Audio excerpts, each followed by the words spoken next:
¿Qué tal? Bienvenidos nuevamente al curso de Analítica y Minería de Datos. En este video vamos a hablar de las técnicas de aprendizaje supervisado, en particular árboles y random forest de clasificación. Decimos que los modelos de aprendizaje supervisados, ¿no?, de clasificación son útiles cuando la variable de respuesta toma múltiples valores discretos, ¿no? Si toma la variable de respuesta valores continuos, probablemente no hablemos de árboles o modelos de clasificación, sino modelos de regresión. Y en este caso, para los modelos de clasificación, podríamos utilizar árboles de decisión o random forest. Hacia el final de la sesión vamos a ver ambos casos y aplicados a un ejemplo usando el software RStudio. Entonces, la pregunta que cabe es, ¿qué cosa es un árbol de clasificación o qué cosa es un decision tree en inglés? ¿No? Es una herramienta básicamente para la toma de decisiones que utiliza gráficos o árboles, en este caso, para poder modelar decisiones y posibles consecuencias. Es entonces un modelo predictivo basado en un set de pruebas booleanas, ¿no?, en donde nosotros observamos ramas y hojas, ¿no? Y en función a preguntas del tipo verdadero o falso, podemos ir avanzando por las ramas y terminar en las hojas de dichos árboles. Entre las propiedades más importantes de los árboles de clasificación, o los árboles en general, podemos hablar que pueden trabajar con grandes datasets. No importa si son grandes o pequeños, igual se trabaja bien. Pueden trabajar también con predictores mixtos, cuantitativos y cualitativos, ¿no? O sea, con variables numéricas y categóricas. Ignoran también fácilmente valores redundantes, que en otros modelos de repente hay que eliminar filas repetidas. Trabaja también bastante bien con datos faltantes, ¿no?, sin necesidad de hacer imputaciones. Y árboles pequeños son fáciles de interpretar.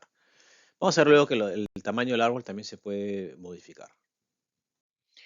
En este ejemplo vemos el tiempo de predicción de viaje, ¿no?, de un punto a otro, por ejemplo, de la casa al trabajo, ¿no? Este tiempo de predicción depende de algunas variables, ¿no? A qué hora salimos, si hay tráfico, no hay tráfico, si hay accidente, ¿no? Entonces podemos ver en este árbol que si, digamos, salimos a las 10 de casa, vamos por el ramal, salimos a las 10 y no hay tráfico en la calle, tráfico no, el tiempo de viaje al trabajo sale short o corto, ¿no es cierto? Entonces podemos tener una predicción de los tiempos en función a la hora y al hecho de que haya tráfico o accidente. Entonces nos preguntamos cómo crear estos árboles, ¿no? Lo primero que se hace es crear una lista de atributos que se puedan medir. Por ahora esos atributos deben ser discretos. ¿Podrían ser continuos? Sí, pero para clasificación generalmente pues vamos a hablar de valores discretos, no solamente de la variable de respuesta, sino también de los predictores, aunque los predictores, repito, podrían ser continuos, ¿no? En esta lista de atributos, que es una lista que aparece con todas las variables o atributos a utilizar, elegimos cuál de ellos va a ser el target attribute, o sea, la variable de respuesta, ¿no?, el que queremos predecir. Luego construimos un experience table, una tabla que nos muestra información histórica, ¿no? Y a partir de ahí vamos a ir observando cómo se genera el árbol. A partir de esto, veamos entonces la siguiente muestra de un experience table, ¿no?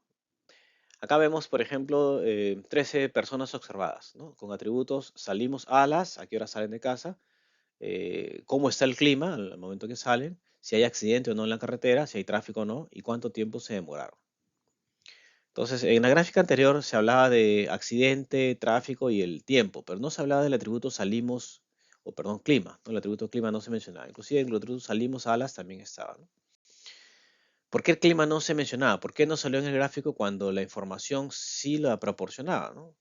Vamos a ver posteriormente cuál es la razón de esto. Entonces, el método utilizado, ¿no?, como mencioné en la diapositiva anterior, para poder seleccionar los atributos, muestran que la variable clima no aparece, ¿no? Decimos que entonces no es un atributo discriminante. Entonces, lo que se usa detrás de todo esto es un principio llamado el principio de Occam's Razor, ¿no?, que dice que dado un número de alternativas para seleccionar atributos, la mejor es la más simple.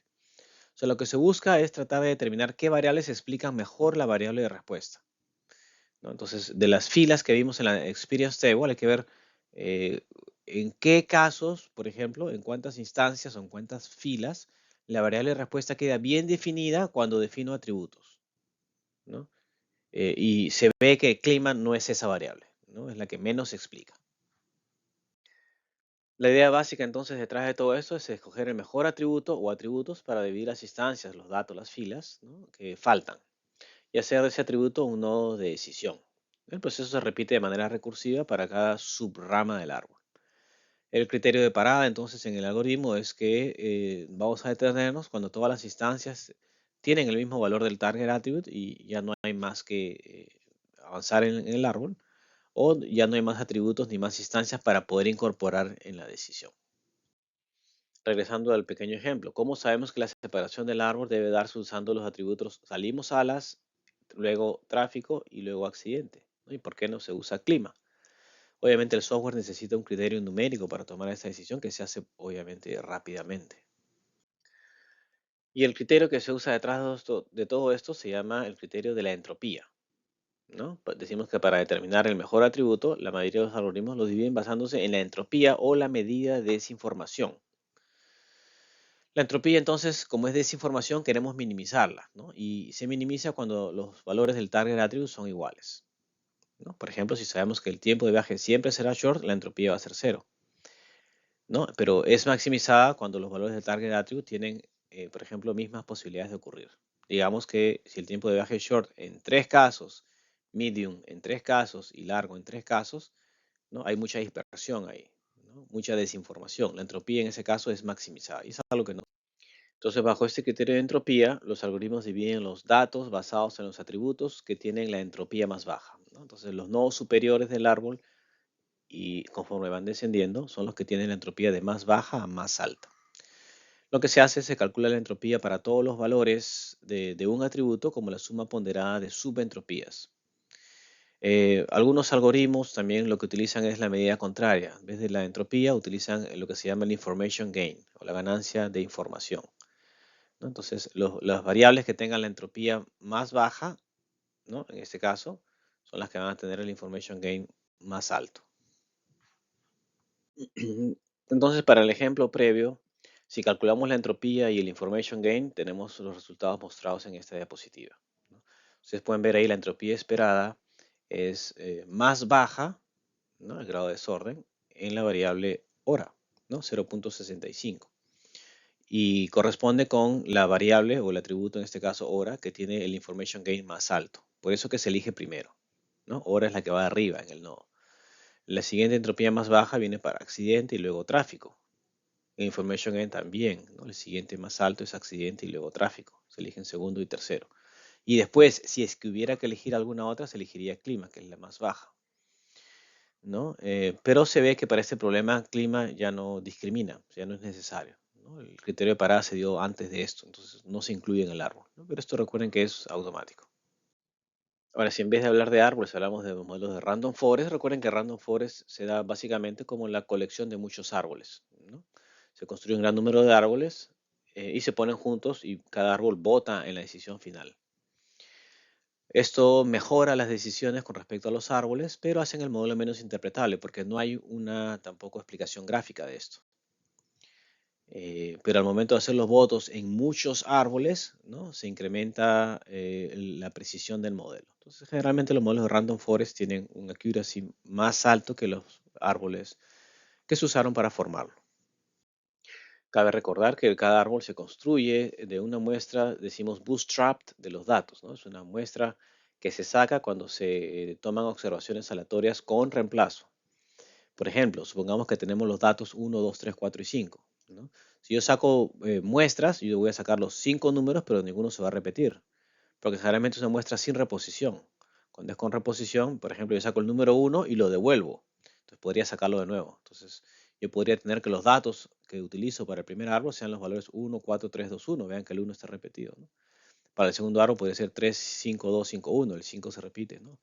Y para el tercero 2, 3, 3, 4, 2. El 3 y el 2 se repiten. Entonces, estas muestras pueden tener datos repetidos, pero genero mucho más aleatoriedad, lo cual me permite para poder mejorar mis predicciones. El ejemplo siguiente para poder hacer un reconocimiento de letras, ¿no? Se han escrito letras, ya sea A, B, P o R, y se han sacado estadísticas sobre la manera como se han escrito, ¿no? Cuando escribimos una letra, obviamente hay distancias de las partes bajas de las letras al eje vertical, ¿no? De las partes más altas, la altura de la letra, ¿no? El ancho de la letra y otros, ¿no? Entonces, las variables que aparecen en rojo en esta diapositiva y en la siguiente nos muestran los atributos que se van a utilizar, ¿no? Y la variable primera, letter o letra, es la variable de respuesta. En esta diapositiva vemos más de esas variables que se complementan con las variables anteriores. Entonces, en los slides últimos vamos a ver los modelos de árboles y de random forest, ¿no? Para que podamos observar y comparar, ¿no? Cuál es más preciso.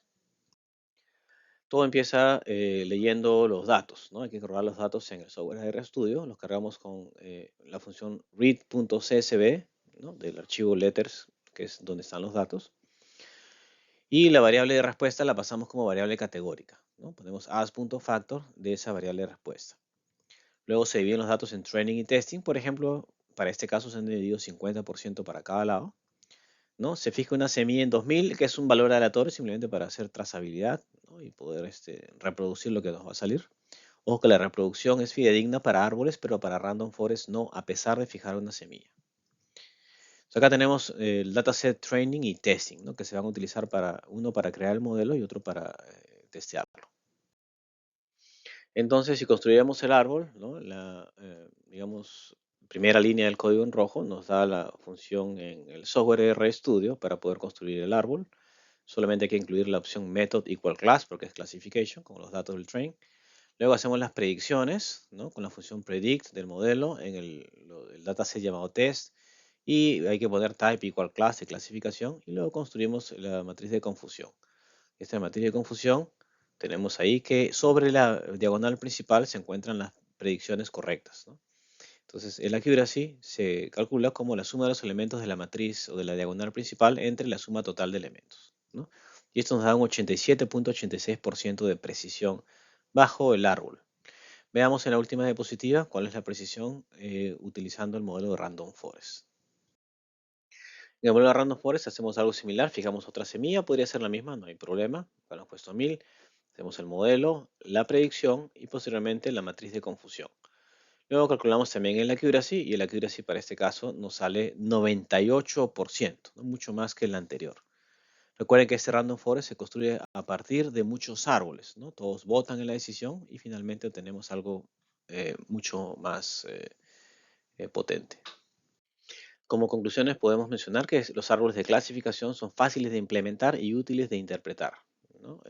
Visualmente, obviamente, ¿no? Porque tenemos la gráfica, pero en Random Forest no. Son más complejos, ¿no? Pero son más precisos. Visualmente no son interpretables porque no hay gráfica que se pueda generar. Pero en la mayoría de los casos, pues vamos a ver que Random Forest, ¿no? Sobrepasa en accuracy a los modelos de árboles de decisión.